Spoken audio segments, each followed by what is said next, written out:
Well, howdy there, Internet people. It's Belle again. So today, we're going to talk about Trump, military beards, and the future. The military is cutting back on or outright eliminating shaving waivers. For most of you, this seems like something that wouldn't matter to you. But of course it does. Because like everything from the Chesterton's Fence administration, there will be totally foreseeable effects that somehow the administration hasn't foreseen. So, for those who haven't been exposed to the military, what's a shaving waiver? Exactly what it sounds like. A waiver that says you don't have to be clean shaven. Now, we're not talking about the kind that the spooky guys get.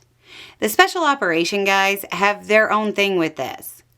We're talking about the medical waivers issued for soldiers with pseudofolliculitis barbae, or PFB, commonly called razor bumps.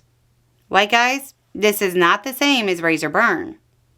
A new Marine Corps guidance says if the condition persists, it could result in the Marine getting shown the door.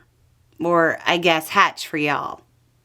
All branches, even the Air Force, are adjusting their policies. A lot of people making decisions believe it's some kind of slacking rather than a medical issue. Why is there a misunderstanding? Because of Trump's anti-DEI policies. You see, PFB affects a lot of soldiers. About 60% of black men are affected.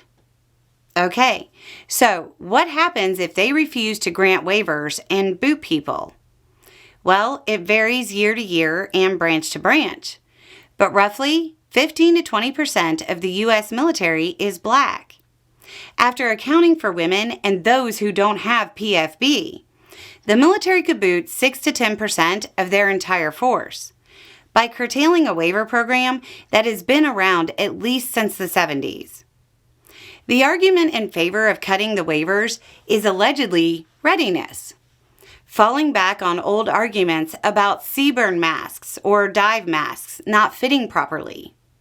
First, there's been research that unless you're talking about the big thick beards, it doesn't normally result in an issue. I mean, the simple solution here would be to simply require the shaves in a CBRN environment, or if duty demands it. I am sure commanders will love reviewing the troops while they have open pustules, and they'll love dealing with the hit to readiness that will occur over those openings becoming infected. But if we're going to talk about readiness and shaving, I have questions. Most of the people I know who had beards were literally the pinnacle of readiness.